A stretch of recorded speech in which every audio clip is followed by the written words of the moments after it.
The fashion industry is valued at approximately $368 billion. And that's just in America. Globally, it's worth $1.5 trillion. With over 2 million people working in the industry, ranging from factory workers, sales associates, stylists, tailors, designers, costumers, and so much more. Today, we are going to get a glimpse into the mysterious world of a fashion stylist. Please welcome my friend, Jason Tompkins. Hi, I'm Red Younger. These clothes aren't mine. And this is It's My Job to Know Yours. Hit it.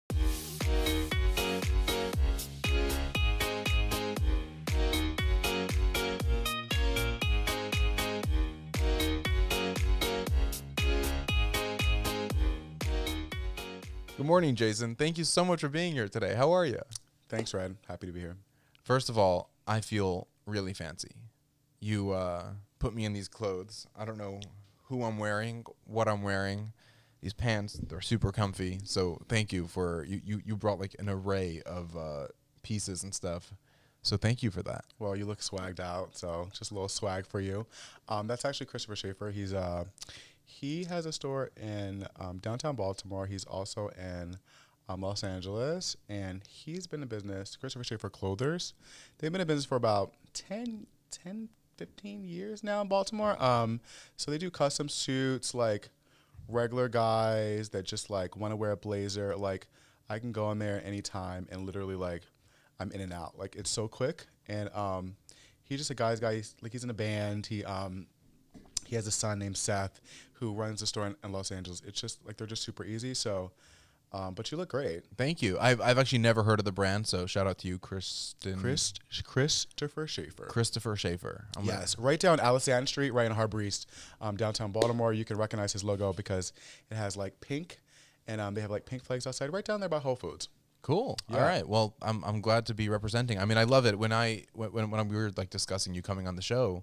You're like, great, I'm gonna bring some fashion choices. We're gonna make it a look, and I'm like, yes, like, surprise me, bring whatever. And the truth is that I love it because I'm not really a suit person. Right. I'm more of like jackets, jeans, hoodies, beanies. Like that's kind of more my vibe, sneakers and whatever. So this is like it's different from what I would usually wear. And I like that. I think that's what like fashion really is kind of about, is like exploring different things. Because you said something very profound. Because I remember I was like, let's go crazy. Let's put me in something nuts. You asked to put me in like a cat suit. and you said something really smart. What was it that you said? Oh, you said I want you to make me look crazy, and I said no. I'm into making people feel confident. Yes. So the look from a feel. So how do you feel? I feel good. Okay. It's like, just like loose. Like I feel like I'm Ryan Seacrest on the morning show, well, that's not a bad thing to be. A little bit. I think but it's a cool vibe. I'm with it. I dig it. Thank you for coming out in the rain with all these wardrobe choices and, fitting me with them, and of course. Yeah, it's a good time. So thank you. You're welcome.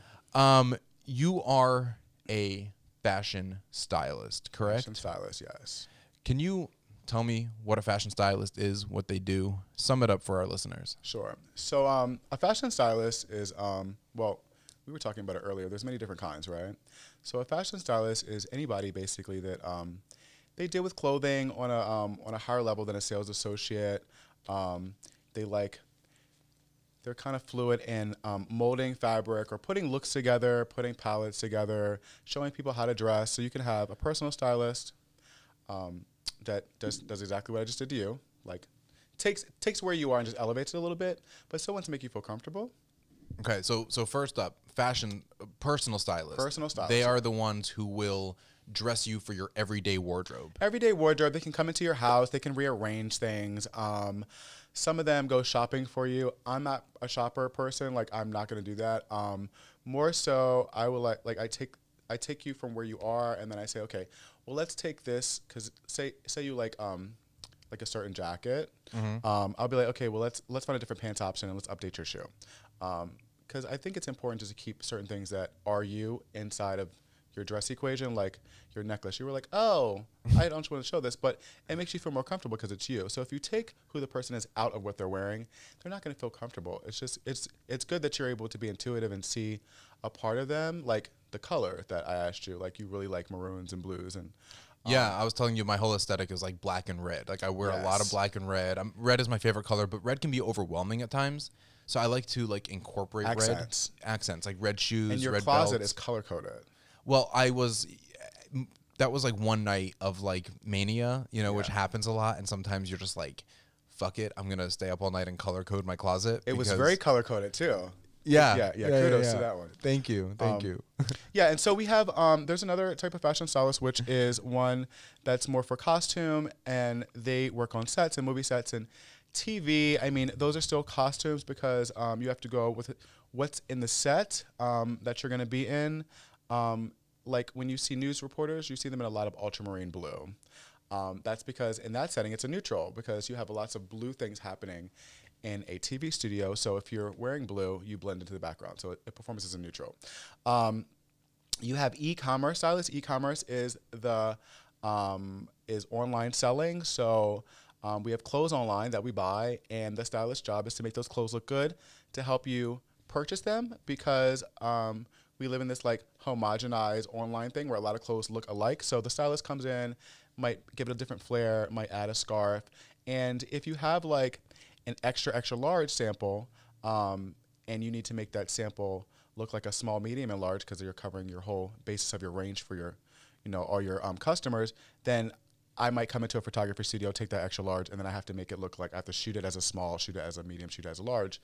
And I just do that by pinning in the back. And then the customer can't tell what I did in the back because we take the picture from the front. So I have heard of this. I've been reading about it where a lot of times they'll like slit dresses in the back and stuff like that. So okay, so first and foremost, personal is styling. Yeah, that's where you're dressing people for their everyday. Then secondly would be e-commerce, which is for like websites, anything you're buying on Amazon. These are you're working with clothing on models and or mannequins or even like lying on a table, anything that's like photographed kind of. Okay. For sale online. Yep. And then the third part that you mentioned was kind of costume styling, like you mentioned when you dress people for like TV or even characters, right? Right, just anything. So like just for you today, like like we want like your show is casual, but it's still professional. We want to kind of like give you that same type of feel. If I had someone that was doing a show on gardening and we had to go through a garden interview, like I wouldn't put her in heels to walk through the grass, right? So I'm still taking the set, whether it be nature or whether it be in a building, whatever, and I'm still kind of saying, okay, who's this person and what are we doing and what's the end result? Like, where's it going to end up? Gotcha. Aside from that, there's also the costume styling in terms of like movies where people are, okay, this is like a period piece, to dress them like the 1800s or into the 60s, the 80s, like with all like working on film sets, like you got to know the difference between like the 60s, 70s, 80s, 90s, the bell bottoms, like all the different things, and then also costumes, right? Anything that you would wear in a show. But that part's easy. Let me tell you a tricky part about the and because you do acting, but they film it in so many different segments and that you have to know where the director is going to go. So if you end it with like, say it was a tussling scene and like the button was ripped off and stuff and it was hanging, like you have to know where to go back to. Continuity. Yes, like that's a big one. That is huge because what if the shirt was, a button and now you had to rip it? So you might have to have like multiple one shirt where it's like. Yes, I have done that. I have worked with that before and I know like 'cause I've done like some of the bigger films, like even background work or whatever, and I just remember like going in for some of these films there, you even like the extras, you come in and get full wardrobe fitting, multiple options. They take pictures of you. They know exactly. You get treated like cattle. I know. God bless the extras. So I just did a thing for CBS. It was called The Green Room. That was what we were told it was called, The Green Room, but it really was it was something about somebody the head of the FBI, the tall guy. Okay, this is like the real life FBI, or is this real life? Yeah. Okay. And we shot. I had to get like a security clearance. I shot at right in the mall. We were in the Library of Congress. Like it was like, so you have about 300 people on set. It was huge, and we're right in the mall. All these extras. We have a tent and everything.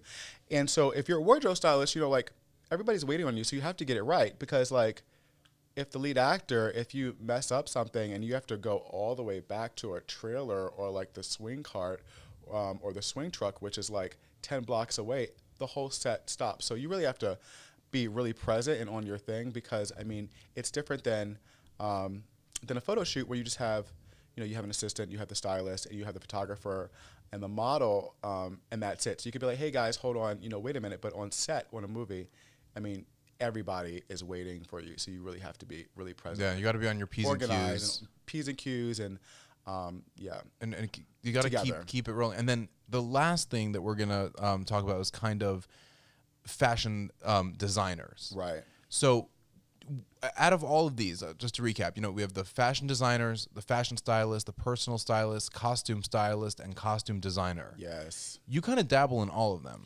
Well, I do, and that was not on purpose. And so I'm not like, oh, let me be a magician. What happened was I went to school at FIT in New York, Fashion Institute of Technology, for women's wear and design. And so I was like, you know, I want to be John Galliano, of course. But times changed, and then the internet happened, and e-commerce happened. So then I came back from New York, and someone called me, this fashion editor named Alex Vanderstein, who called me and was like, hello, is Jason there? I'd like to, you know, are you available? And I'm like, huh? And he's like, yeah, do you think you could come to New York? And then, so I was like, yeah, of course. Like, you know, I'm just home sleeping, like 23 years old in my mom's, you know, in my mom's basement. I'm like, yeah, of course. And he's like, so I get the list of my responsibilities. Like, oh, you need to go to Gucci and to Fendi and to, you know, Parental Schuler. And I'm like, okay, great. Yeah, got it. You know, but never been in any of these stores ever in my life. Right. So I went and I was shooting all these magazines with this guy who was like super good to me. Like, we had a chauffeur, and I just walked into all these places and took thousands of dollars worth of clothes and put them in a suitcase, and I'm rolling it down Fifth Avenue, like with a bus pass, eating a McChicken, and like I had this cheap phone from like 2012, and he's calling me like, Jason, do you know where you are? But I didn't have a map or anything. It was really interesting. But so that was how I got into fashion styling, and then from there, because I had such a high level of experience after doing so many magazines with him, never got a job as a designer. Never applied. I was like, yeah, like I'm just gonna stick with this because it's at a much higher level than it would be if I started as a designer. And then that kind of just took me into e-commerce, because I had, you know, everyone looks at, oh, look at the oohs and ahs of the editorial stuff. So when Under Armour's in Baltimore, right. So I went to Under Armour. No, I sent a resume. No one responded at all. No one responded. And I was like, how dare you? Like, I'm right here. Like, what do you mean? So I love that. Yeah, I love that you're like, how dare you? It was just like, I was just like, you know, like, support your community, but they didn't respond. So I was like, okay. So they had open call at their photography studio, and I just showed up, and they were like, oh, hi. I was like, yeah, I heard you guys were having something. I don't think you guys got my email. And I ended up. They're like, no, we did. We decided not to call you. Well, they did actually. The girl that was the lead, she actually did not. She didn't. She got it, but it's a tough industry to break into. It is. It really is. I mean, I know a lot of people, and I've spoken to a lot of people who, like, their dreams are to, you know, work in fashion, right, or, you know, even be designers and all that. And like, I think it's a little bit similar-ish to the acting world, where also there's levels. You know what I mean? Yeah. It's like, you can be an actor and not be Brad Pitt and still be working, right? The same way you can be in the fashion industry and not necessarily be designing for Gucci, but you like you said, you work in e-commerce, like you went to FIT, like you put in that work, and you got to build on. You do have to build. And I think, like, as a designer, so like the fashion, so let me just tell you about the pay. So as a fashion stylist, so I was freelance, and I did it for about 5 years on my own. So most people, like, they get a job. Like, I didn't want to stay, like, I don't want to stay around the same people all the time. So I knew I wanted to travel. And so eventually I got an agent, and so I started doing like Ralph Lauren and Belk and Family Dollar and Target and a lot of other places. But because of the pay you get as a stylist, you don't have to work every single day, but you may work 4 months, and then you may not work for the rest of the year, but you may make a lot of money in those 4 months, and then it's like, you know, you're drinking champagne and, you know, eating sushi, and then the last month you're like, you know, you're back on those spinach noodles. Like, that's just the way it is. So it's interesting. Yeah. So you, And I relate to that as an actor also, where sometimes you have like nonstop, you're just booked, and then sometimes you have like these, you know, dry spells of like 3 months where you're like, all right, like what am I even doing? Because it's such an unstable industry. I think everything in the arts, entertainment, fashion, photography, modeling, all of it, it's very unstable work because essentially all actors are freelancers unless you're like on a TV series week after week and that's like kind of your thing, right? But if not, you're doing commercials, you're here, you're there. So the fashion industry, I think, runs similarly and they're very intertwined. So I do relate a lot to what you're saying. And I didn't even know that you need an agent to... You don't need an agent. And so it's different, like the agents in fashion, like you have to submit your book and you have to like... Everyone doesn't get an agent. Like if you get an agent, you're at the top of your game because people don't want to represent you. Like there's so many, like I think like 30,000 people graduate from fashion schools every year. When I was working at all these companies, like they pay for your travel, they pay for your hotel and everything. They, like it's good, but they make you work for every single penny while you're there. And even though you get a really high rate, like for instance, like for e-commerce shoot, like for a day, like it's $1,000 a day. But during that $1,000 a day, you're like they're gonna make sure that you stay the whole time, and they may not always treat you the best. Like I was the only person of color in every single photography studio I went to until I went to Ralph Lauren, and I was the only male. There was one girl of color when I went to Belk, and she was like a carpenter. So like that just shows like, I mean, and there's like, I mean, how many guys do you see in fashion? There's so many, but I didn't see one in the e-commerce world. So, you know, it looks very glamorous, but it's really not. Like, you know, I always think it's funny when an assistant comes to assist me and she has on high heels. I'm like sweetie, no. I'll catch you in about 3 hours. Yeah. And she's walking around like in her socks. And so I always think that's funny. I'm like, yeah, people just have no idea how much work it is. But for me, the hard work is rewarding. And I kind of have that level of expectation with everyone around me. And I think if you are given the ability to get to certain places, you should really work hard because a lot of people don't have the opportunity. So you should take every opportunity and really run with it. Wow. So hold on. First of all, you were the only person of color working in the fashion, in the fashion side, or just in the entire studio, including the models. So the models usually were always of color, which is weird because the way we shoot on white backgrounds. So if you're white, you blend into the background, so they're always tan. A lot of the models were always tan or light skin, because you can in retouching, you can take that skin up and you can take that skin down. So they can be Asian, they can be Spanish, but usually it was always someone tan. But aside from that, it could be also a little bit of like, you know, like virtue signaling, where it's like the consumer is going to see the models, right? So if you see that they have every person of color in their models, you're like, oh, this brand represents all. But then it's like behind the scenes, if you have a crew of, you know, just a bunch of white dudes, you know, it's like, are they really representing? And I think that that's a lot of what the industry talks about, is like where it's like, it needs to be diverse in front of the camera as much as it's diverse behind the camera as well. Right. So when I brought it to my agency's attention, because so I'm biracial, so my mom is white. So when I go home, you know, my brother's white, my mom's white. And so when I would go into these places, like, you know, my normal life, you know, I never really realized anything like there's lots of people, brown people, like where I live at. But when I would go into these places, I'm like, oh, I'm the only brown person. And it would be so strange to me because my whole life, like I live in a very Latino, very ethnic, very like Middle Eastern type of area, and you know, Greek, white, Italian, everything. And when I would go to these companies, and it would be like 50 people, and I'm like, well, I know, and it's not the problem that it would be all white. The problem would be I know that someone of color applied, and I know that there are very talented people of color out there. So, like, there has to be at least one that you could have hired, and I think that it's just. For me, I know that I had more credentials than so many people, and it took so long, and I had to like I went to Under Armour, I had to just show up because no one would respond to me. So I think there definitely is a void in, I don't know what you would call it. But do you think that your lack of response had to do with racism or the color of your skin, or did it have to do more with how saturated the market is and how everyone kind of wants a job there, and it's like there's just that many slots available in this industry? I don't think it was like racist. I mean, I never really got like treated weird. I only had one client that actually felt like was kind of weird. Like, I don't really think it was racism. I think it's just like, it takes so much hustle in order to stay relevant and like, you know, like there's so many things you do for free and there's so many things you do just for experience. And most people cannot really, unless you have parents that really are going to sacrifice to like help you out so that you can take those unpaid jobs, or you can travel, or you can, you know, help you out.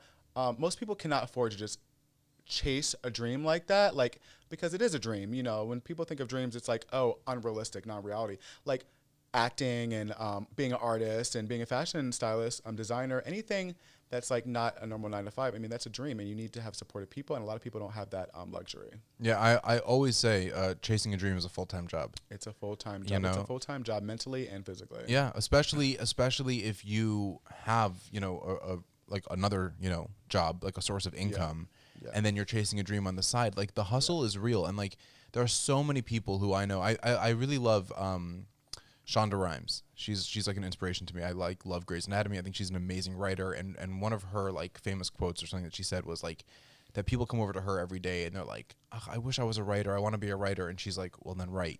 If you're not writing every day, then you don't get to call yourself a writer. And it's like the same thing. It's like if you want to be in the fashion industry and you want to be a fashion designer, but you don't have the funds, go to a thrift shop, buy a bunch of random clothes, cut it up, sew it together, put it together, and create. Do something. You if you want to be a creative, then you got to create opportunities for yourself. Right. Ralph Lauren isn't going to come knocking on your door and saying, oh, I heard you want to be a fashion designer. You got to put in the work that it takes to make it to where you are in the world ever. And like it's like you don't eat the fruit the day the seed is planted, you know? I love that. I saw actually who posted, I think Thea Washington posted it. Thea, shout out to you, Thea. She posted on her Instagram. Thea. She posted that on her Instagram the other day, and I just love that. And I was like, yes, exactly. Like you just it's really true. You really got to put in the work, especially if you're a creative. Or especially try something. Take risks. Yeah. And I think that's a lot of what fashion is risk taking and being put out of your comfort zone and wearing other people's clothes. Well, now I don't know if you're going to be able to turn back to wearing regular clothes. I don't know. I might just wear this on for the rest of the day. I have a bunch of other interviews lined up, you know? I know. So let me just point on trying something new, because so I'm a mentor as well. And also I have like lots of assistants. Like I've seen people come and go. Like I was a figure skater, I was a ballet dancer. I didn't know any of that. I was any of those things. Belly dancer or ballet dancer? Ballet. I mean, No I think you would have done great at both. Get her a hula hoop after 5 on Friday. But so like you just have to try it. Like you have to expose yourself to things. Try it, because most people never know. I was not a good illustrator, and my mom is an artist. She's an art teacher, and I was like, oh, an artist. It's so hippie. Like I cringe at the word artist, and I was like, oh, like I'm not gonna be an artist. I'm gonna be something You're so meta. Polished. But now I've owned that word. I'm like, no, artist is a beautiful thing. Like you're a creator. I had no idea I could be a ballet dancer, but like you try it, and that's why it's so important to expose your kids to things, because you have no idea what people can do until you expose them to it. A lot of my assistants, so I don't know if I'm a nightmare or a blessing, but I know that they all are afraid of you. They are really good at what they do, because I believe in working with a sense of urgency, and I learned that from I was opening this West Elm store, and I never did interior before, but I sent my resume and I got the job, and I was so happy. And I was like, lighting, like I'm gonna electrocute myself, but I did it. And one of the guys from Canada said, work with a sense of urgency. And I was like, God, this guy is serious. Like, what do you mean? And now I'm like, it's so major and important. And now what I do, if I don't feel like doing something, I do it. Like if I know that I don't want to do one more sketch, or like I don't want to make my bed, I do it. And it makes a lot of people feel uncomfortable. But that discipline of going a little bit further and pushing yourself really helps me. Like, and I tell people like, oh, like, I don't feel like, then do it, because it really helps you. It's actually really interesting you bring up that whole thing with making your bed. I actually recently, especially in the last like year, and make your bed. We had been talking about, I do. I used to be, because I think that like artists are chaotic people. Yeah. You know, like that we talked about earlier, me like color coding my closet at 4 a.m. one night because I'm just like can't sleep and I'm thinking of ideas and doing stuff and whatever. And I never really considered myself an artist because I guess I'd never really dabbled in it. I'm like, I'm not an artist. I don't know. But the truth is I am very, very creative at heart. I do the podcasting, the acting thing, photography. I've taken up painting. Creating things. I've taken up painting lately. And I forgot who it was. My brother was telling me a quote from someone. I don't know who. But he said, if you're feeling chaotic in your life, clean your room. Nice. And it definitely helps. It starts at there, right? Like if your space is organized and your space is clean and your space is, you make your bed, you're gonna have an organized day. And I was like, if I don't make my bed, who am I offending? Who does it hurt? Right. It's that level of structure where it's like, just because you can get away with the laziness doesn't mean you can. And if you apply that throughout your life, chasing the dreams, right? Like it's that difference of the people who hustle, who go out, like the difference in who you are you the person that returns the shopping cart or just leaves it? Are you the person who makes your bed or doesn't? And that like symbolizes who you are as a person also. But it's funny that you said that about the sense of urgency. Every set that I've ever been on, the fashion stylists, any set that I ever had fashion stylists, they don't sit down. They don't stop. They are run. And then if like when you're shooting a scene, they're on set, you know, looking at you, making sure for touch-ups, or if not, they're steaming the clothes. They are non-stop. Neurotic, It's like, what are you on? Yeah. Where do you get your energy from? Most people, nothing. I think it's just a high level of like you really want, like I think that you're really aware of how you make people feel and what clothing does and how you can impact people by I mean, like me just dressing you, like it made you feel catered to, it made you feel good, it made you feel like, oh, like this is great. Like I think like it's just, you just feel responsible to make sure that wrinkle is good, make sure, because that's how you got to that level, is by consistency and doing it over and over again. Determination. So you really just can't stop. Like I'm gonna come and fix something if I see it wrong. And so when I know that people are not like that, I try not to, like, people are like, oh, how do you know, like when the people make fun of what people wear, like I don't do that. I think that that's stupid, and I think that fashion is something that's great. It's, you know, if you can do it. If you don't, that's a strength. Like you don't care what people think, but like. You know, it's a way to express yourself, but like because you have a $300 purse or a $1,000 purse or a $30 purse, who cares, right? That's what you wanted to wear, and some people can't afford it, and to make fun of people because they can't afford stuff, I think is really low. So I personally love someone, like, if you are a big girl and you want to wear a hat, like a crop top and like leprechaun pants and like big, like, girl, if you love it, go for it. Like, you know, because that's confidence. A lot of people don't have that strength, right, to take risks and do that. I have a lot of admiration for people like that. Other people that I work with, you know, who have on all these expensive clothes and they're gorgeous and, you know, they're the most insecure people. So as long as you love yourself, that's who you have to look in the mirror and answer to. It doesn't really matter what you have on. So I love fashion. I'm good at it, but it's not my daily, like, how I live my life. Like, I think that to be in fashion is to care. To be in fashion is to be hip and know what's going on in the world and be conscious, but it's not about how much clothes you have in your closet. I actually think that's actually kind of irresponsible, and it's not about, like, you know, There's how much your purse costs. Like, I mean, that's so right. That's so shallow. I mean, it's great, you know, go for it. It could be an investment piece, but it doesn't make you better than anybody else. Right. I love that. I remember when you sat down, I was like, aren't you supposed to unbutton your button? You're like, I just do whatever I want. Yeah. And I love that because it's like, are you wearing the suit or is the suit wearing you?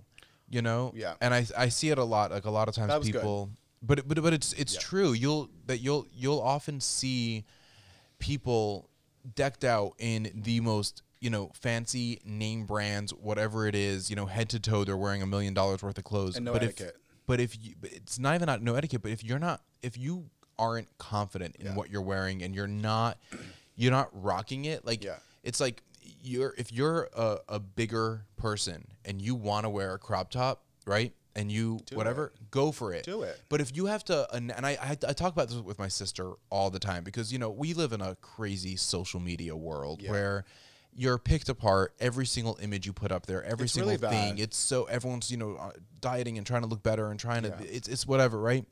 And we have this friend of ours who all day long is like posting about body positivity, posting about like, if I'm fat and you don't like it, then you can whatever. And it's like, you don't have to mention it. Body positivity is wearing what you want, not giving a shit, and just being yourself. Right. If you have to let people know, by the way, I'm confident in what I'm wearing, you're not confident in what you're wearing. No. You got to just get there. be.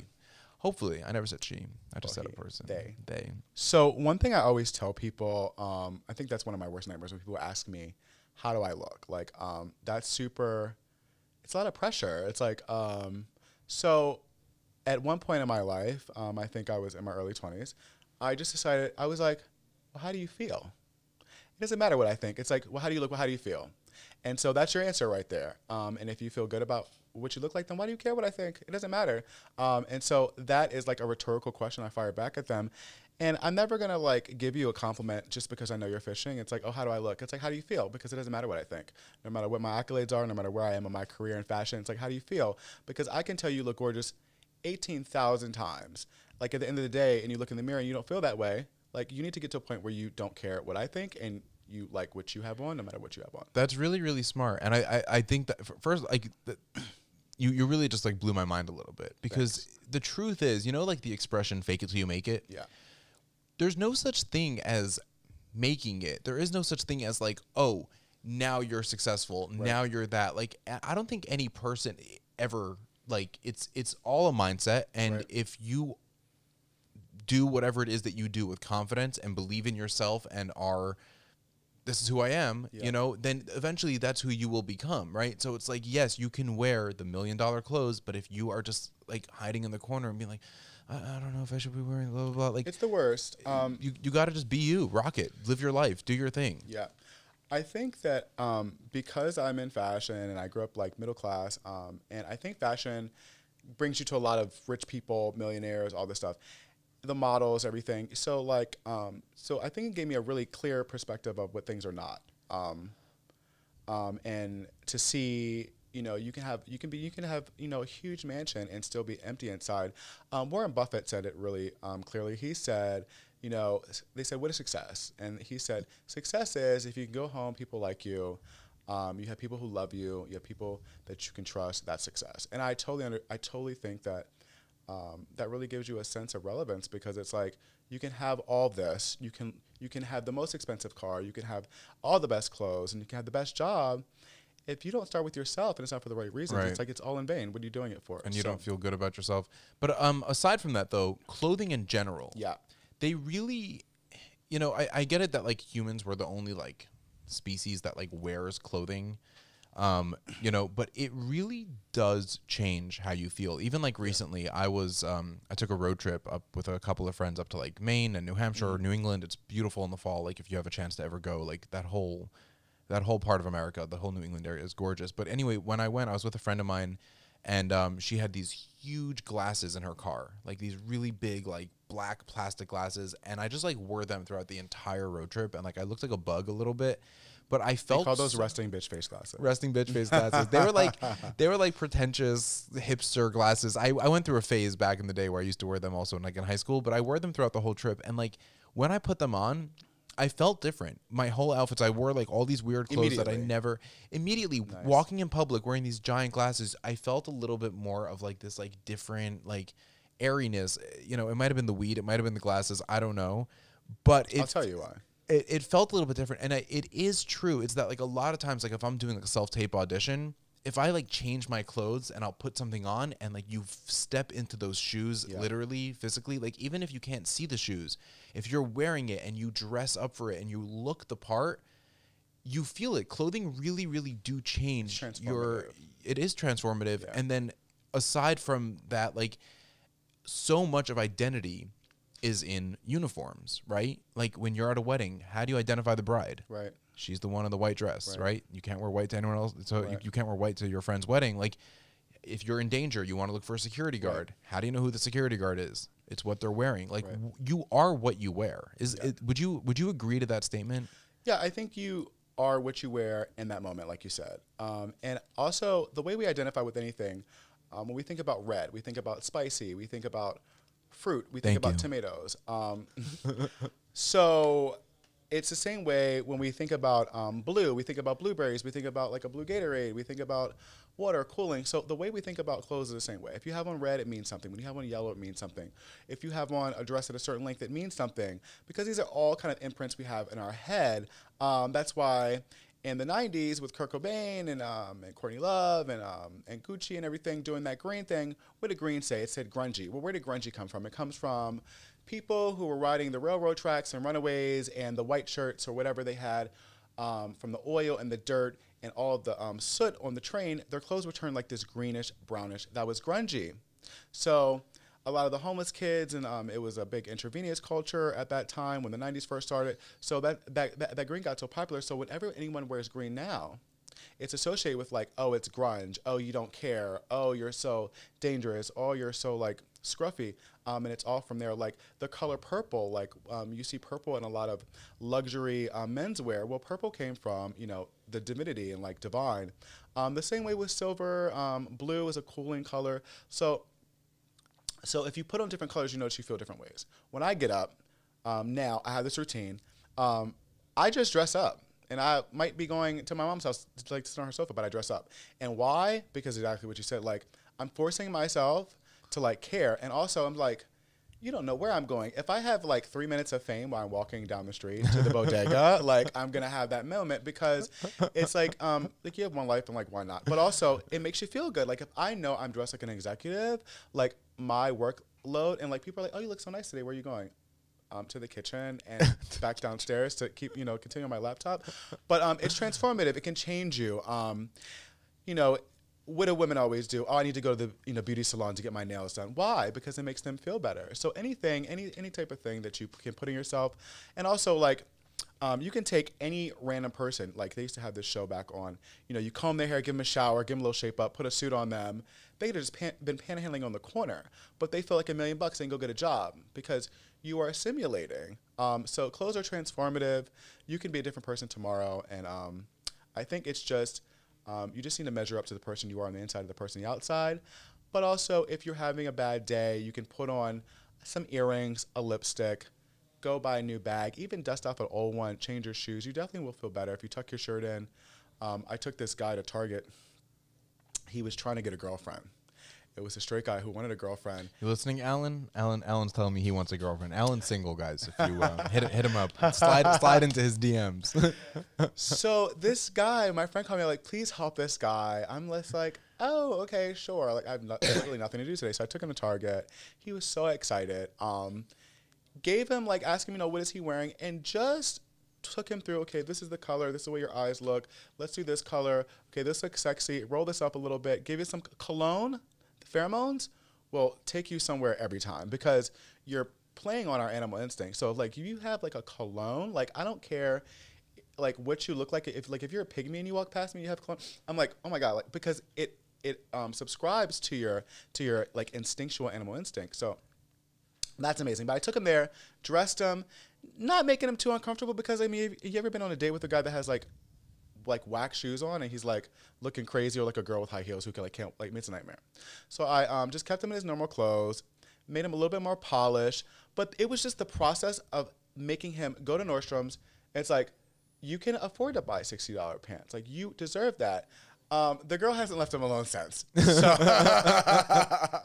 all right, Alan, I got a bottle of cologne in my bag. If you want to borrow it, let me know. You can spray it in the air like Mariah Carey and do a twirl.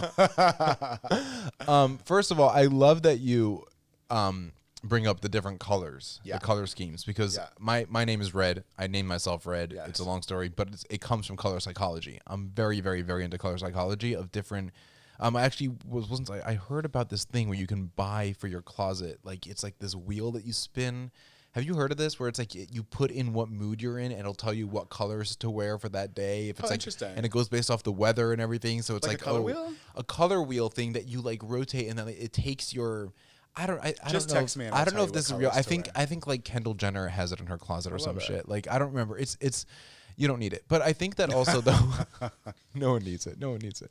But I think that also, though, from what you're saying, yes, like you deserve that $60 pair of pants if you can afford it and you can whatever. Yeah. But then everything in moderation, there's also a flip side of like, that can also lead to like shopping addiction. That can also lead to like excessive. That can also lead to like, do you really need a bajillion things, right? And a lot of times it's like, if you're not comfortable in your skin or who you are, no matter what you wear, you're never going to be happy. No matter how much clothes you buy, you're never going to be happy. And like sometimes like finding what works for you, that minimalism, you know, owning a couple pairs of pants, a couple of t-shirts, a couple like jeans and a t-shirt and sneakers, like just never kind of goes out of style, and you can look dressed up without having to like break the bank and go crazy. Well, yeah, that's true. I also think there's a certain thing that like I appreciate is like effort. And I think like I love to see women over 50 that like women over 50 usually have it together with their style. Like for some reason, like you can see their daughters who may be like slimmer and like, you know,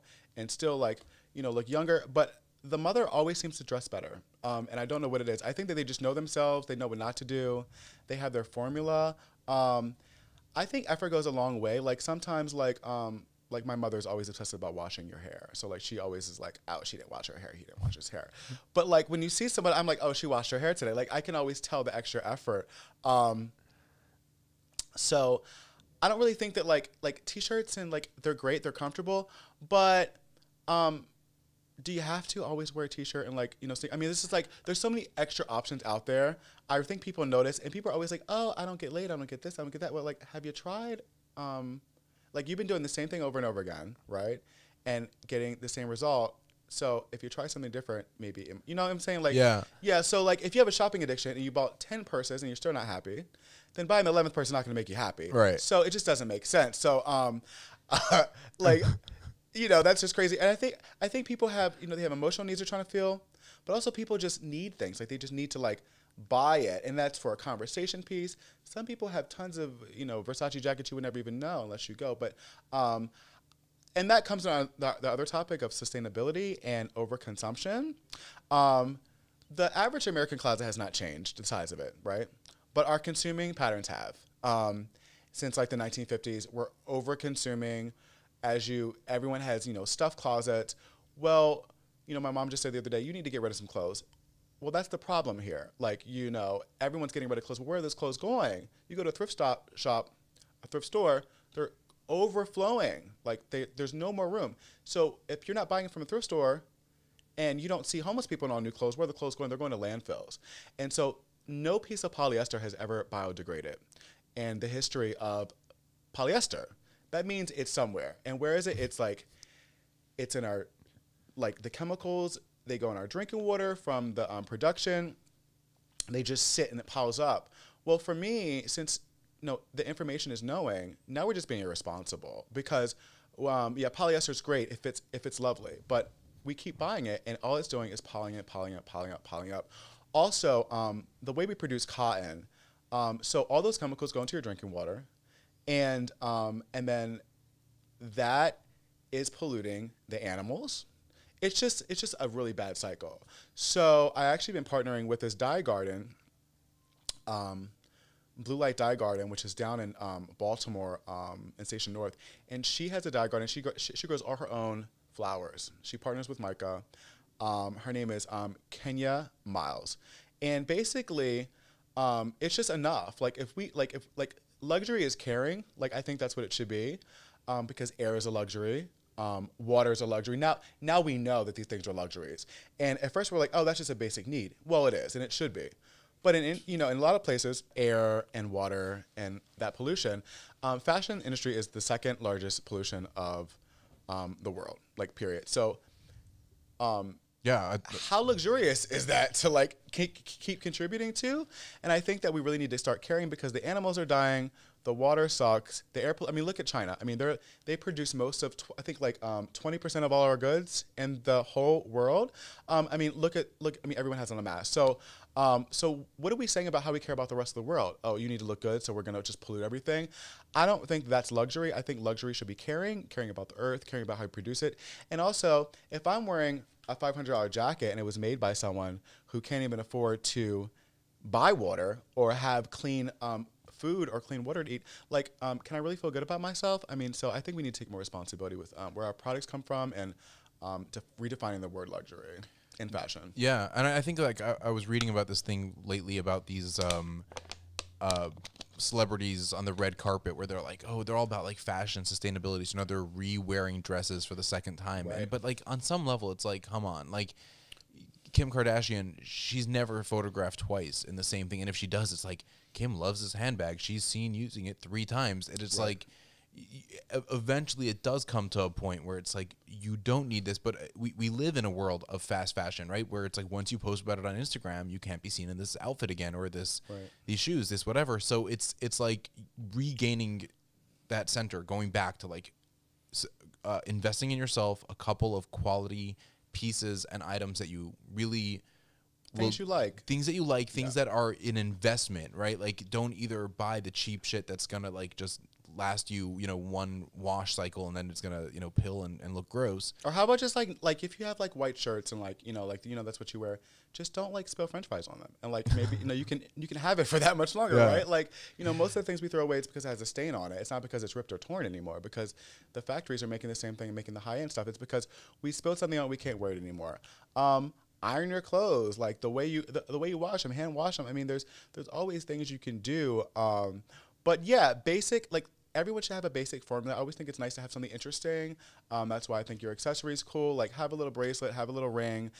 You don't need to like please don't always match your shoes to your shirt. And I think guys should generally stop wearing those brown caramel color shoes. They drive me absolutely crazy. You cannot wear those like brown, like warm cinnamon color shoes with everything. Are you talking about like the Bluntstones?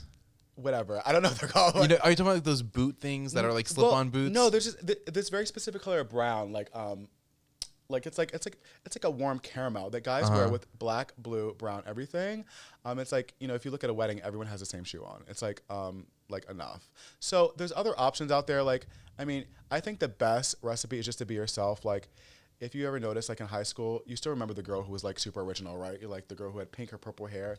Those things stand out to us. I don't think being like everybody else, it's like for what you get in one life, and you should definitely take advantage of those ingredients you have within yourself. So it's about finding your aesthetic, yeah, seeing what works for you, or trying something new, because there is something also to be said about, looking trashy. There is times where people like want to, be fashion forward or whatever it is, and they do look like shit. Like, I don't mean to sound, but people made so much money off of looking like trash. I mean, Jerry Springer, Ricky Lake, Heatherette, I mean, the Versace dress, the first one had like safety pins down with like the boobs hanging. I mean, like, why? Because it's like, oh my God, it's so daring. I mean, like, if you're gonna look like trash, own it. Like, whatever, who cares? Who was it was it Cyndi Lauper, where she was like, you have no idea how much it costs to look this cheap? Who was it? That was Dolly Parton. Dolly Parton. She said it's you have no idea. Yeah. What was the line? She said it takes a lot of money to look this cheap. Yeah. And it's true. Like, it's like, if that's your aesthetic and that's your vibe, then sure, go for it. Listen, honey, people talk about Oprah. People talk about, I mean, anybody that you can think of that has like, so much stuff going for them, someone's gonna say something about. So it's like, if you don't look, no one's paying that much close attention. If they are, they're probably insecure about themselves. Like, it doesn't matter. Like, just wear what you want to wear. Like, if someone's going to make fun of you and say something about anything you have on, even if it's worth $300 million, I mean, who cares? Just wear what you want. Doesn't matter. Just make sure that it's not made of polyester. Just no polyester. So you are, doing all these things, designing, styling, e-commerce. You started off in FIT. What's next for you in your career? Like, where do you want to take your career to, fashion wise? Where do you like hope to get to and aspire to be? Well, I think that what I have been, I think with fashion and designing, you're always like, I look at things as shapes. So I'm always looking at shapes. I don't own a cell phone. I don't watch TV. So like, I can just like stare at the wall and like envision shapes, right? So now I've been like designing products and like reinventing things, like just changing shapes and modifying already existing. And I have like 23 designs and inventions I'm trying to get licensed, and I think they're all really good. And then I have like a t-shirt line I'm trying to get licensed. I have a shower curtain line I'm trying to get licensed. All the work's already done for all of them. I did that all during the last 6 months. Quarantine was really good to you, huh? It was amazing. It was amazing. So, and I think I work so hard because when the opportunity knocks, I want to be ready. And everyone always starts when the opportunity knocks. And I like, when it's there, I'm gonna be like, okay, I'm good. Like, I have everything. I don't. You want to be prepared for what comes your way. So inventions that I want to continue mentoring to my mentee. She's launching her product. She's doing a line of scarves, and so we're talking with overseas agents, trying to get her together and getting at a good price point and trying to figure out what market she wants to saturate. And when I design my merch line for this show, you know, we're gonna get the logo on shirts and stuff. I'm gonna give you a call, and you'll know what an e-commerce stylist is after that, because you'll be like, oh, those folds, now I get it. Yeah. And it talking to you about it, it changed the way, because you know we had talked about it previously, so it actually changed like kind of the way that I saw online fashion, the way that I saw like the models and all that, like the way that it's set up. We can throw it on a table and then see how many sales you get, and then let me style it, and then see what the difference is, and then you can understand how people change their decisions based on like how aesthetically it appeals in that little tiny box and grid they have on their phones. Like, it really matters about like if it lines up, like how it all looks. Like, people are just weird. Like, I was told one time that my sleeve looks sad. Your sleeve looks sad. Yeah, and they were dead serious, and I had to redo the whole sleeve because the shoulder looks sad. Really quickly, we got to wrap up here in a couple of minutes. Sure. I could literally talk to you all day. Because this is, to me, this is such a foreign world. You know what I mean? Like, I've done a lot in it. The fashion world as a whole, I find it very fascinating. I don't have a love for fashion. Like, I'm not super, like, I like to like, you know, like look like cool on Instagram and buy, you know, stuff or whatever it is, but like luxury fashion, like, and I'm not talking about like luxury. You mentioned like water and you know, but I'm talking about like expensive things. Versace, you know, Gucci, all these like, you know, like really expensive. Like, it's not an aspiration of mine to like own any of that. To me, it's kind of a waste of money. But I find the fashion industry as a whole so fascinating, especially like the disparities in it, where like you'll have the factory workers who are making like pennies on the dollar, and then you have the fashion designers who are literally making millions. And it's like everything in between. And as I was, you know, doing the research on it last night, like the fashion industry of how much it's worth and what goes into it and the psychology behind it, it's really, really fascinating to me. So I love talking to you, but I do want to do a couple of lightning round like questions with you just to kind of get your opinion before we wrap up. All right. Light it up. All right. What's your biggest fashion pet peeve? Sweatpants. Ooh, I wear sweatpants all day, every day. They're so comfortable, but I wear like not nice, on like guys, fitted not ones. on guys, on girls. Really? No, it's fine. I mean, it's cool. Like, I know that I'm basic. Like it's. I was watching a Christian Siriano video once, and he was saying He went to my high school. Did he? And he was saying his fashion pet peeve also is athleisure wear all day, every day. He's like, I get it, you went whatever, but like stop, like save it for the gym. Like, but it's a thing that I'm working on of not wearing a t-shirt and sweatpants and sneakers all day, because it's literally all I ever wear. And socks and sandals. Like, yeah, no, don't do that. I would never. Sandals as a whole got to go. well, not like the cool sandals, but like the just like the slides, like you're going to like to the laundromat. Like, that just drives me crazy. All right, what are some of your favorite brands and designers that you would like the world should know about? Myself, Jason Tompkins. All right. Yeah. I like the French designers. I like the Japanese designers. I mean, there's so many good designers out there, but you tend to go towards more like I like John Galliano, and I like Alexander McQueen. Rest in peace. But I mean, there's so many good people. But yeah, that's it. All right. I like Hanes. Hanes, like the white T-shirts. Yeah, it's classic. Never goes out of style. It's just smart. Who is a fashion icon? I like Led Zeppelin. Really? I thought you were gonna say like that was a shocking answer. I don't even know what he wears. I mean, like, they just did like amazing things, and I think they were way ahead of their time, and I think that's what like Yves Saint Laurent's trying to do now. But yeah, like Janis Joplin, Jimi Hendrix, like Led Zeppelin, were like insane. Nice. Just like cheetah print everything for no reason. A fashion trend that needs to die. Probably goes back into I think like trying to be like everybody else, like everyone wearing the same things, and people who don't go boating wearing boat shoes that never been on a boat like that. I mean, it's just stupid. Like, just like, why? Like, who cares if you need to look like you're rich? Like, just you need to be yourself. Like, this is stupid. Awesome. And then I just want to put out a random fun fact. I was texting Alan last night, like 2:00 in the morning. I was just kind of researching fashion. Do you know what the most expensive piece of clothing is that's ever sold? Yeah. It was, I do know that one. I was just Googling it last night, and it was the Marilyn Monroe dress that she wore. How much was it? Wait, take a guess. $10 million.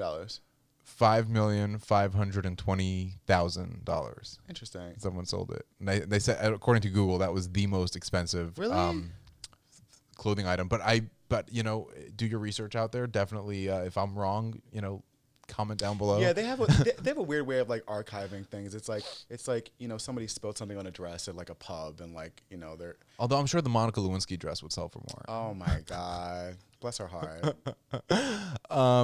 Lastly, before I wrap up every interview, I always end it asking people to give advice to anybody wanting to get into, you know, the fashion industry after listening to this. We didn't, which is like a shame. We didn't really discuss the job as much as we discussed the industry, which I really like. And I think that when you come back for a part 2, we'll discuss more about like what it's like working on the sets and all that.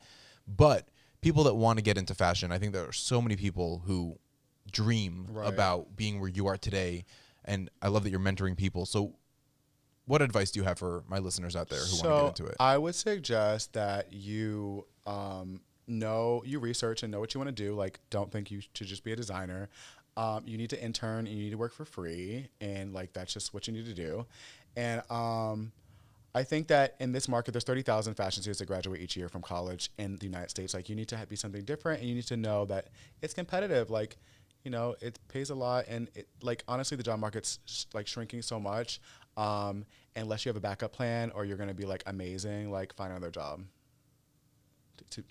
To be quite honest with you, I mean, like, unless you're gonna be amazing, find another job. Find another job. You can't half-ass it. That's like the theme I keep getting from you is like, if you're not gonna hustle 110% and put every, like you said, you don't own a TV. I'm the same way. I don't watch TV. TV is a waste of time. Occasionally, I'll watch like Netflix on my phone. But my roommate has asked me multiple times, do you want a TV in your room? I have one. I was like, no, it's a waste of time. I will not do it. So I mean, Barney's went out of business. Macy's. I mean, like, these places are going out of business. I mean, like, why do people think they're so much different? Like, you really need to, like, I mean, a lot of places are shrinking. Like, I would do something fashionable, but it might not necessarily be fashion, but fashion's everywhere. So find something that involves clothing, but it doesn't have to be like, I'm a fashion designer. I love it. Yeah. Jason, thank you. Thank you. From the bottom of my heart for being on the show today. I really appreciate it. If you want to check out any of Jason's socials, are you on? You deleted your Instagram. I did. If you want to reach me, you can reach me at Matthew Tompkins Fashion, MatthewTompkinsFashion, fashion @gmail.com. Matthew Tompkins Fashion.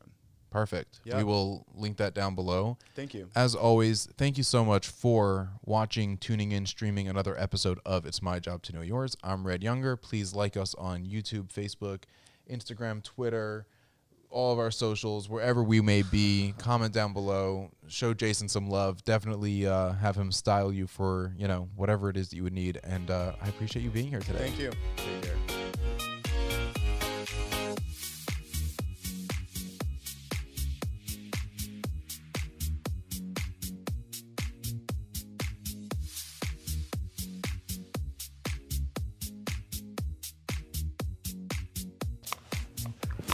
Well, I just did my job, so now it's time for you to do your job, which is to hit that subscribe button.